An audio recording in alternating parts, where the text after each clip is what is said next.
신약 성경 요한 2서 1장 1절부터 13절까지 말씀 우리 한 절씩 교독하여 읽도록 하겠습니다. 장로인 나는 택하심을 받은 부녀와 그의 자녀들에게 편지하노니 내가 참으로 사랑하는 자요 나뿐 아니라 진리라 하는 모든 자도 그리하는 것은 우리 안에 거하여 영원히 우리와 함께할 진리로 말미암음이로다. 은혜와 긍휼과 평강이 하나님 아버지와 아버지의 아들 예수 그리스도께로부터 진리와 사랑 가운데서 우리와 함께 있으리라. 너희 자녀들 중에 우리가 아버지께 받은 계명대로 진리를 행하는 자를 내가 보니 심히 기쁘도다. 부녀여 내가 이제 내게 구하노니 서로 사랑하자. 이는 새 계명같이 내게 쓰는 것이 아니요 처음부터 우리가 가진 것이라. 또 사랑은 이것이니 우리가 그 계명을 따라 행하는 것이요 계명은 이것이니 너희가 처음부터 들은 바와 같이 그 가운데서 행하라 하심이라. 미혹하는 자가 세상에 많이 나왔나니 이는 예수 그리스도께서 육체로 오심을 부인하는 자라. 이런 자가 미혹하는 자요 적 그리스도니. 너희는 스스로 삼가 우리가 일한 것을 잃지 말고 오직 온전한 상을 받으라. 지나쳐 그리스도의 교훈 안에 거하지 아니하는 자는 다 하나님을 모시지 못하되 교훈 안에 거하는 그 사람은 아버지와 아들을 모시느니라. 누구든지 이 교훈을 가지지 않고 너희에게 나아가거든 그를 집에 들이지도 말고 인사도 하지 말라. 그에게 인사하는 자는 그 악한 일에 참여하는 자임이라. 내가 너희에게 쓸 것이 많으나 종이와 먹으로 쓰기를 원하지 아니하고 오히려 너희에게 가서 대면하여 말하려 하니 이는 너희 기쁨을 충만하게 하려 함이라. 함께 읽겠습니다. 택하심을 받은 내 자매의 자녀들이 내게 문안하느니라. 아멘. 오늘은 진리로 살아갑시다. 진리로 살아갑시다라는 제목으로 하나님의 말씀을 나누도록 하겠습니다. 오늘도 하나님의 은혜를 사모하여 수협에 나오신 여러분 모두를 환영하고 축복합니다. 우리 옆 사람과 한번 인사하겠습니다. 잘 오셨습니다. 네, 오늘은 우리가 진리로 산다는 것은 무엇인가? 우리가 진리로 산다는 것은 무엇인가에 대한 말씀 함께 나누고자 합니다. 우리가 어느 단체나 공동체마다 가장 중요시하는 가치가 있습니다. 여러분 산악동호회가 가장 중요시하는 건 뭘까요? 산악동호회가 가장 중요시하는 것은요? 네, 등산을 하는 것입니다. 네, 너무 질문이 어려웠습니까? 산악동호회는 등산하려고 모인 사람들이죠. 네, 낚시동호회는 뭘 합니까? 낚시 가려고 모인 사람들입니다. 군대는 어떤 단체입니까? 맞습니다. 나라를 지키기 위한 공동체가 바로 군대입니다. 그런데 여러분 산악동호회 사람들이 산악동호회로 모여서 등산은 하지 않고 날마다 막걸리랑 파전만 먹으면 여러분 그게 산악동호회로서의 정체성을 지키는 걸까요? 못 지키는 것일까요? 못 지키는 것이죠. 어떤 단체나 동호회마다 자신들의 정체성, 이 정체성을 유지하고 또 그 정체성을 가지고 살아가는 것은 너무나 중요한 일이다라는 거죠.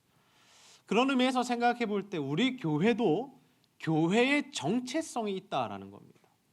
우리가 어떠한 것을 중요시해야 하고 우리가 무엇을 붙들고 나아가느냐에 따라서 교회의 정체성이 유지될 수 있는가 하면 또 반대로 그 교회의 정체성이 다 무너질 때가 있다라는 것입니다. 오늘 우리가 살펴보고자 하는 것은 교회의 정체성 중에 중요한 부분 중에 하나인 진리에 대한 것입니다. 진리. 예수님께서 이 땅에 오셔서 자신을 여러 가지로 나타내시고 보여주시고 말씀하십니다. 그 중에 핵심적인 구절 중에 하나가 이것입니다. 내가 곧 길이요 진리요 생명이니 나를 말미암지 않고는 아버지께로 올 자가 없느니라. 길이요 진리요 생명이다. 예수 그리스도만이 참 진리가 되시고 구원의 방도가 되시고 생명의 길이 되신다라는 거죠. 그래서 우리가 그 진리를 믿고 그 진리를 따르고 그 진리 안에 거할 때에만 하나님을 기쁘시게 할 수 있고 이 교회의 교회됨을 우리가 그 정체성을 지켜갈 수 있다라는 것입니다. 그렇다면 여러분 우리가 진리를 행한다라는 것이 구체적으로 무엇을 의미할까요? 오늘은 우리가 사도 요한이 자신이 세운 복음 전에 세운 교회에 그 교회의 정체성을 지키기 위하여 권면하는 말씀을 함께 살펴보고자 합니다. 오늘 말씀을 통해서 정말 우리가 진리를 잘 붙들고 그 진리대로 행하는 삶을 살아 우리에게 교회를 허락하신 하나님을 기쁘시게 하며 또 교회를 교회되게 또 교회를 정말 하나님께서 원하시는 모습으로 세워가는 저와 여러분이 다 되시기를 주님의 이름으로 축복합니다. 여러분, 우리가 진리로 산다는 것, 진리로 행한다는 것은 무엇을 의미할까요? 첫 번째로 서로 사랑하는 것입니다. 우리 한번 따라해 보겠습니다. 서로 사랑합시다. 서로 사랑합시다. 여러분, 우리가 이 진리라는 단어를 듣게 될 때 여러분, 이 진리라는 단어가 이 차가운 느낌이 많이 드십니까? 아니면 좀 따뜻한 느낌이 많이 드십니까? 사랑, 은혜, 긍휼 이런 단어들은 우리의 마음을 따뜻하게 합니다. 그런데 뭐 진리, 뭐 본질 이런 단어들은 좀 차갑게 느껴진다라는 거죠.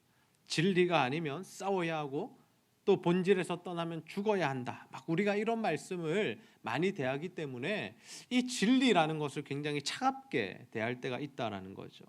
그런데 신기하게도 오늘 말씀해 보면 이 진리를 행하는 것을 뭐와 이렇게 동일시하냐면 서로 사랑하는 것과 동일시하는 것을 우리가 볼 수 있습니다. 왜냐하면 예수님께서 제자들에게 주신 말씀, 그 진리가 무엇이냐면 바로 서로 사랑하는 삶을 사는 것이기 때문이죠.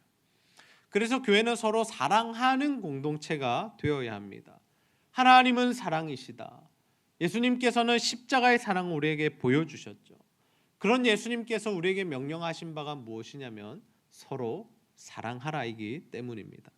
그래서 사도 요한도 그 교회 성도들에게 교회의 정체성을 지키기 위해서 무엇을 하라고 권면하냐면 서로 사랑하라고 권면을 하고 있습니다. 우리 요한이서 1장 4절에서 5절 말씀 함께 한번 읽겠습니다. 시작. 너의 자녀들 중에 우리가 아버지께 받은 계명대로 진리를 행하는 자를 내가 보니 심히 기쁘도다. 부녀여 내가 이제 내게 구하노니 서로 사랑하자. 이는 새 계명 같이 내게 쓰는 것이 아니요 처음부터 우리가 가진 것이라. 아멘. 여기서 부녀라는 단어는 교회를 상징하고요. 자녀들이라 하면 성도들을 상징합니다. 그래서 4절 말씀과 5절 말씀을 읽을 때 우리가 무엇을 알 수 있냐면 그 사도 요한이 이 편지를 쓰고 있는 그 교회 공동체에 있는 성도들 중에 하나님의 말씀대로 계명대로 행하여 진리를 따르는 자들이 있었다라는 거죠. 그로 인하여 사도 요한이 지금 기쁘다라는 겁니다. 그런데 사도 요한이 더 나아가서 그들에게 요구하고 권면하는 내용이 무엇이냐면 부녀여, 그러니 모든 교회 공동체가 서로가 사랑하기를 원하고 그들에게 권면하고 있다라는 거예요. 일부 성도들만 그렇게 할 것이 아니라 일부의 사람들만 사랑할 것이 아니라 모든 성도들이 서로가 함께 사랑하는 것을 사도 요한이 권면하고 있습니다. 여러분, 우리가 잘 아시다시피 정말 이 사도 요한이 어떤 사도입니까? 사랑의 사도라고 너무나도 잘 알려져 있지 않습니까? 예수님의 수제자 이 베드로보다도 더 많은 사랑을 받았던 사람이 바로 이 요한입니다. 그래서 요한복음에 보면 자신이 예수님께 사랑을 너무 많이 받아서 그런지 이 사랑에 대한 주제들의 말씀, 다른 복음서와는 특이하게 이 예수님께서 주신 이 사랑의 말씀들을 굉장히 많이 기록하고 있는 것을 볼 수 있죠. 요한복음 13장 34절에서 35절 말씀 함께 읽겠습니다. 시작. 새 계명을 너희에게 주노니 서로 사랑하라. 내가 너희를 사랑한 것 같이 너희도 서로 사랑하라. 너희가 서로 사랑하면 이로써 모든 사람이 너희가 내 제자인 줄 알리라. 아멘. 예수님께서 그들에게 이 한 가지 명령, 계명을 주시는데 그것이 무엇이었냐면 서로 사랑하는 것입니다. 그런데 어떻게 사랑하라고 합니까? 내가 너희를 사랑한 것 같이. 예수님께서 제자들을, 예수님께서 사람들을 어떻게 사랑해 주셨습니까? 자신의 목숨을 내어주시면서 사랑해 주셨죠. 그러한 사랑으로 자기를 내어주고 비워주고 자기의 생명을 주는 사랑으로 서로를 사랑해야 한다라는 거죠. 그런 사랑이 교회 내에 가득할 때 세상 사람들이, 모든 사람들이 우리가 예수님의 제자라는 것을 알 수 있다라는 겁니다. 그렇다면 여러분, 우리가 서로를 예수님의 사랑으로 사랑할 수 있는 방법은 무엇입니까? 그것은 바로 철저하게 우리의 자아를 죽이고 십자가를 붙드는 것입니다. 우리는 모든 인간관계를 맺으면서 무엇을 중심에 두고 있냐면 내가 받을 수 있는 유익과 이익은 무엇인지를 철저하게 계산합니다. 그래서 내가 저 사람과 관계를 맺을 때, 그리고 저 사람과 거래를 할 때, 저 사람과 어떠한 친구가 되든 어떤 동력자가 되든지 간에 내가 그 사람에게 무엇을 베풀어 줄 것인가, 내가 그 사람을 위해서 무엇을 할 수 있는가를 계산하기 전에 무엇을 먼저 계산한다라는 거죠. 저 사람이 내게 줄 수 있는 것이 무엇인가, 내가 저 사람을 만나서 얻는 이득이 무엇인가, 저 사람은 과연 나에게 좋은 사람인가 나쁜 사람인가를 먼저 생각한다라는 겁니다. 그래서 우리가 사람 사이에, 인간관계 사이에 늘 다툼이 있고 싸움이 있다라는 거죠. 여러분, 요즘에 TV를 켜면 늘 누가 싸우고 있습니까? 정치인들이 그렇게 싸우고 있습니다. 여러분, 그들이 싸우는 이유가 무엇일까요? 어떻게 하면 우리가 국민들을 더 잘 살게 해줄까 막 고민하면서 아니야 이게 더 잘 살게 해주는 거야, 아니야 이게 더 잘 살게 해주는 거야 하면서 싸웁니까? 대부분 그렇지 않습니다. 비하하는 발언은 아니지만 자신을 위해서 싸우죠. 자신의 위치나 또는 자신의 이익을 위해서 또는 자신의 당을 위해서 싸운다라는 것입니다. 이러한 싸움은 사실 우리 일상 가운데도 늘 있습니다. 어느 모임을 가도 있습니다. 여러분, 부부 싸움도 또 직장 생활도 교회도 다 마찬가지죠. 우리가 이익을 보는 일 앞에서는 양보하지 않습니다. 내가 이익을 취해야 하고 내가 더 좋은 자리에 앉아야 하고 내가 더 많은 것을 가져야 한다라고 그렇게 싸운다라는 거죠. 그러나 반대로 무엇입니까? 힘들고 귀찮고 하기 싫은 일은 어떻게 합니까? 내가 하는 게 아니라 밀어버리죠. 가정이나 직장 공동체에 또 우리 교회 공동체에 정말 예수님의 사랑으로 다른 사람을 사랑하는 한 사람만 있다면, 아니 소수의 사람들만이 그렇게 예수의 사랑을 제대로 실천한다면 우리가 속한 공동체에는 싸움이 사라지게 된다라는 거죠. 그렇다면 여러분, 우리가 정말로 예수 그리스도의 사랑으로 서로를 사랑하는 방법, 그 방법은 무엇입니까? 계산하지 않는 것입니다. 계산하지 않는 것입니다. 십자가 앞에 우리의 이익과 자신의 계획을, 계산을 다 내려놓을 수 있어야 한다라는 거죠. 저 사람을 통해 내가 무엇을 받을까가 아니라 내가 저 사람을 위해 무엇을 줄 수 있을까를 고민할 때 예수님께서 원하시는 사랑이 가능하다라는 거죠. 저는 우리 제자들교회 성도님들 모두가 정말 서로를 사랑하시되 예수님의 사랑으로 사랑하는 자들이 다 되시기를 소원합니다. 그래서 정말 진리를 행하는 자들, 정말 사도 요한의 칭찬을 받은 것처럼 진리를 행하는 자들이 다 되셔서 하나님을 기쁘시게 하시고 또 교회를 세워가는 일에 쓰임받게 되시기를 주님의 이름으로 축복합니다. 여러분, 우리가 진리로 산다는 것은 무엇을 의미할까요? 두 번째로 이단을 배격하는 것입니다. 우리 한번 따라해 봅시다. 이단을 배격합시다. 여러분, 우리가 진리로 살아갈 때, 하나님의 말씀 안에 거할 때 우리 안에 들어올 수 없는 것이 무엇입니까? 바로 비진리이겠죠. 진리 안에 거하는 사람들은 자연스레 비진리와 멀어지게 됩니다. 여러분, 하나님을 사랑하는 사람은 무엇과 멀어집니까? 세상과 멀어집니다. 정말 말씀 안에 거하는 사람들은 이 세상이 주는 그 정욕과 욕망과 욕심으로부터 멀어지게 된다라는 거죠. 우리가 복음을 제대로 붙들고 있으면 아무리 대단한 이단이 와도 3단이 와도, 아니 교주가 와서 우리를 설득해도 우리는 넘어가지 않습니다. 왜냐하면 진리가 우리를 지켜주기 때문이죠. 그래서 우리는 늘 무엇에 힘써야 합니까? 진리 안에 거하기 위해 힘써야 합니다. 하나님 말씀 안에 거하기 위하여 힘써야 하고, 그 하나님의 말씀이 나를 날마다 통치하도록 하나님의 말씀 앞에 나를 내어드려야 한다라는 거죠. 우리가 예배를 드리고 말씀을 읽고 묵상을 하는 이유가 무엇입니까? 하나님 앞에 나를 내어드리기 위함이다라는 거죠. 사도 요한이 복음으로 세운 교회 공동체에 거짓 교사들이 막 들어옵니다. 어느 시대나 이단은 있습니다. 특별히 그들이 주장했던 것은 예수님께서 메시아가 아니다라는 내용이었습니다. 그러니 예수를 믿지 말라라는 거죠. 그들이 교회를 막 어지럽히고 성도들을 미혹하고 신앙이 어린 사람을 넘어뜨리자 사도 요한이 어떤 처방을 내립니까? 우리 요한일서 1장 8절에서 9절 말씀 함께 한번 읽겠습니다. 시작. 너희는 스스로 삼가 우리가 일한 것을 잃지 말고 오직 온전한 상을 받으라. 지나쳐 그리스도의 교훈 안에 거하지 아니하는 자는 다 하나님을 모시지 못하되 교훈 안에 거하는 그 사람은 아버지와 아들을 모시느니라. 아멘. 사도 요한이 주는 처방이 무엇이냐면 교훈 안에 거하라는 거죠. 사도 요한이 전했던 그 복음, 사도 요한이 가르쳤던 그 말씀, 그 복음과 말씀 안에 거하면 이 이단과 또 거짓 교사와 적그리스도의 이 유혹에 또 공격에 넘어가지 않을 수 있다라는 거죠. 여러분, 많은 사람들이 이단에 넘어가는 이유가 무엇인지 아십니까? 하나님의 말씀을 제대로 알지 못하기 때문입니다. 여러분, 대부분 이단들의 특징이 무엇입니까? 결국에는 그들이 교리적으로 틀린 이야기를 한다라는 겁니다.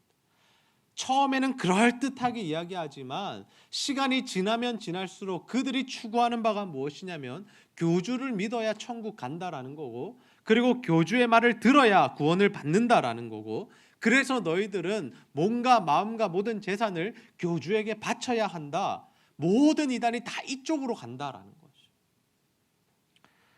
우리가 하나님의 전적인 은혜로 구원을 받는다는 그 사실, 그리고 우리의 구원자는 오직 예수 그리스도 외에는 없다라는 이 진리의 말씀을 우리가 붙들고 있으면 어떠한 이단이 와도 우리가 넘어가지 않게 될 줄로 믿습니다. 그런데 우리가 신앙생활을 오래 해도 이 말씀에 대한 지식이나 확신이 없기 때문에 자그마한 유혹에도 우리가 넘어가게 된다는 것이죠. 우리가 하나님의 말씀에 굳게 설 때 우리는 이단에 넘어가지 않을 수 있다는 것. 여러분, 우리가 하나님의 말씀에 굳게 설 수 있는 방법 무엇입니까? 매주일 수요예배 새벽기도마다 선포되는 하나님의 말씀을 굳게 붙잡는 것입니다.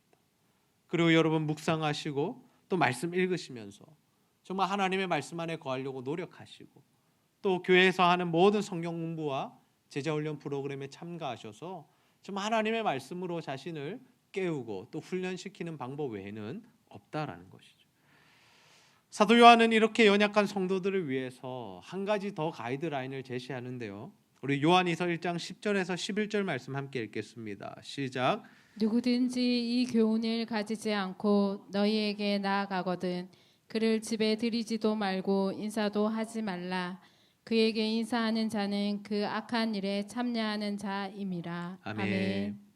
누구든지 이 교훈을 가지지 않고 너에게 나아가는 것, 무슨 말씀입니까? 예수 그리스도의 복음, 하나님의 말씀, 제대로 된 신학, 이것을 가지지 않고 너희들에게 와서 또 다른 이야기를 하고 전혀 다른 이야기를 하는 사람들을 어떻게 하라라고 합니까? 집에도 들이지 말고 인사도 하지 마라. 철저하게 배격하라는 거예요. 철저하게. 아예 그들이 말할 기회도 주지 말라라는 것입니다. 저도 지난주에 이단을 만났습니다. 교회로 찾아왔더라고요. 찾아와서 하는 이야기가 무슨 뭘 열었답니다. 세미나를 열었다나 그러면서 초대장을 주겠답니다. 그래서 제가 필요 없습니다. 가십시오라고 했습니다. 그러니까 그분들이 웃으시면서 하시는 말씀이 뭐냐면 우리 단체에 대해서 잘 아시나 보죠 그러시더라고요. 너무 기분 나쁘더라고요. 그래서 제가 뭐라 그랬냐면 모르는데요. 제가 거기에는 갈 시간도 없고 관심도 없습니다. 가십시오 하고 제가 보내드렸는데요. 아마도 신천지일 겁니다. 굉장히 공격적으로 이제는 전도를 하고 목회자에게까지 와서 막 자신들의 세미나를 알리는 그런 시대가 되었습니다. 여러분, 대학교에 가면 예전에는요, 이 신천지나 많은 이단들이 어떻게 포교 활동을 했냐면, 전도 활동을 했냐면 숨어서 하고 아닌 척하고 위장해서 했습니다. 다른 단체 이름을 빌어서 했습니다. 그런데 이제는 아예 신천지라고 딱 광고를 해놓고 플랜카드를 걸어놓고 이렇게 전도를 하더라고요. 이길 힘이 없으면 어떻게 해야 됩니까? 피해야 하죠. 상종하지 않아야 합니다. 그것이 우리가 우리 자신을 지킬 수 있는 좋은 방법이다라는 것이죠. 그리고 더 나아가서 오늘 한 가지 더 나누고 싶은 주제가 있는데요. 그것이 뭐냐면 우리가 외부의 이단도 주의해야 하지만 우리 안에 이단도 주의해야 한다라는 거예요. 이 말씀은 우리 교회 내부에 있는 이단들을 쫓아내야 된다는 의미가 아니라 우리가 예수 그리스도의 복음을 붙들어야지 내가 복음을 붙들면 안 된다라는 이야기입니다. 여러분, 우리가 신앙생활을 하다 보면 처음에는 어떻게 합니까? 오직 하나님께 영광입니다. 하나님 다 영광 받으십시오라고 우리가 고백하지만 점점 시간이 지나면서 우리 가운데 어떠한 것들이 나타나냐면 자신에게 영광을 돌리는 퍼센트가 점점 높아진다라는 거죠. 모든 것이 하나님의 은혜라고 고백하던 사람이 시간이 지나면서 내가 기도해서 이렇게 됐어. 나의 능력으로 이런 일을 했어. 내가 헌신했기 때문에 이런 복을 받은 거야. 우리 입술에서 이런 고백들이 나오기 시작한다는 거죠. 저는 이것을 우리 안에 이단이라고 정의하고 싶습니다. 예수님이 계셔야 할 자리에, 하나님이 계셔야 할 자리에 우리가 앉게 되는 것. 그것보다 위험한 이단은 없다라는 것이죠. 여러분, 우리 모두는 전적인 하나님의 은혜로 구원을 받았고 지금 우리가 누리고 있는 모든 것들이 하나님의 은혜로 주어졌다는 사실을 기억하시기를 바랍니다. 그래서 우리는 단 한 가지도 우리가 자랑할 것이 없다라는 거죠. 내가 어떻게 사는지, 내가 무엇을 가졌는지, 내가 얼마나 영향력 있는 사람인지, 얼마나 지식이 있는 사람인지, 학력이 높은 사람인지 자랑할 것은 단 하나도 없다라는 거죠. 내 자랑이 시작되기 시작하면 하나님의 영광을 가로채는 일. 하나님의 영광을 가로채는 일의 그 결과는 무엇입니까? 사망이죠, 사망. 하나님의 영광을 가로챘던 헤롯이 어떻게 죽었습니까? 충에 먹어 죽었다는 거죠. 하나님은 자신의 영광을 공유하시지 않습니다. 하나님께서는 절대로 자신이 받으셔야 할 영광을 사람들과 나누어서 받기를 원하시지 않는다라는 거죠. 전적으로 100% 하나님께서 영광을 받으셔야 하죠. 우리는 하나님이 영광을 받으셔야 하는 그 자리에서 하나님께만 영광을 돌리고 우리는 사라지고 없어지고 피하고 빠져야 하는 거죠. 여러분은 하나님만 자랑하고 하나님만 높이는 삶을 살아가고 있으십니까? 아니면 시간이 지나면서 어느 정도는 나를 자랑하고 어느 정도는 또 나를 높이고 예수 그리스도가 아닌 내가 복음을 전하고 있으십니까? 저는 우리 제자들 교회 성도님들 모두가 이 외부의 이단들로부터도 정말 하나님 말씀을 통해서 잘 이겨내실 뿐만 아니라 자신 내부에 있는 이단, 그리스도와 하나님이 계셔야 할 자리에 자신을 앉히는 그 위험한 이단에서 벗어나게 되시기를 소원합니다. 그래서 오직 하나님께만 영광을 돌리시는 자가 다 되셔서 정말 이 교회 영광스러운 이 하나님의 교회를 세워가는 일에 귀하게 쓰임받게 되시기를 주님의 이름으로 축복합니다. 말씀을 정리하겠습니다. 오늘은 우리가 진리로 산다는 것은 무엇인가에 대한 말씀을 함께 나누었습니다. 교회는 예수 그리스도께서 세우신 공동체이고 그래서 예수 그리스도께서 말씀하신 진리로 우리는 살아가야 하죠. 그래야 우리가 이 교회 이 정체성을 지킬 수 있고 세상이 우리 모두의 삶을 바라보면서 우리가 예수님의 제자인 것을 알 수 있다는 겁니다. 그렇다면 여러분, 구체적으로 우리가 어떻게 사는 것이 진리로 사는 것일까요? 첫 번째로 서로 사랑하는 것입니다. 예수님께서 우리를 사랑하셨듯이 우리도 다른 이들을 사랑하는 것.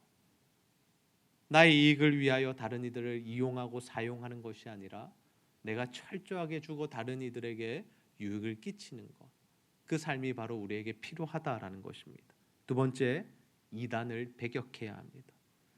예수님 이후에 어느 시대에도 이단들은 있었고 또 지금 시대에도 이단들이 활발하게 교회와 성도들을 공격하고 유혹합니다. 그래서 우리는 외부로부터 오는 그 이단들의 공격을 배격해야 하고 하나님의 말씀에 굳게 서서 막아서야 하죠. 그와 동시에 우리는 우리 안에 있는 이단도 배격해야 합니다. 오직 하나님께서 영광을 받으셔야 하는데 우리가 그 자리에 앉아 있다면, 우리가 그 영광을 함께 공유하고 싶어 한다면 우리는 반드시 그 죄를 제거해야 한다라는 거죠. 저는 우리 제자들 교회 성도님들 모두가 정말 진리로 사는 자들이 되셔서 하나님의 말씀에 굳게 서는 자들이 되셔서 정말 하나님이 기뻐하시며 또 교회를 세워가는 일에 크게 쓰임 받는 자들이 다 되시기를 주님의 이름으로 축복합니다. 함께 한번 기도하겠습니다. 하나님 아버지, 오늘도 하나님의 말씀을 통하여서 우리가 진리로 살아간다는 것이 무엇인지를 깨닫게 하여 주시니 참 감사합니다. 예수님의 핏값으로 세워진 교회가 그 정체성을 지켜나가기 위해서는 우리가 진리로 살아가야 하는데, 하나님께서 말씀하신 대로 우리가 서로 사랑하는 삶을 살아가게 하여 주시고, 특별히 하나님 우리를 공격하는 이단으로부터 정말 우리가 그들을 배격하며 하나님의 말씀과 복음의 정통을 지켜나갈 수 있도록 인도하여 주시옵소서. 더욱더 나아가서 우리 안에 있는 이 이단들, 정말 하나님 자리에 우리 자신이 앉아있는 그 못난 부분들을 하나님 앞에 다 회개하며 다 제거하게 하여 주셔서 오직 하나님께만 영광을 돌리며 하나님의 기쁨이 되며 교회를 세워가는 일에 크게 쓰임받는 우리 모두가 될 수 있도록 주여 인도하여 주시옵소서. 감사드리며 예수님의 이름으로 기도하옵나이다. 아멘.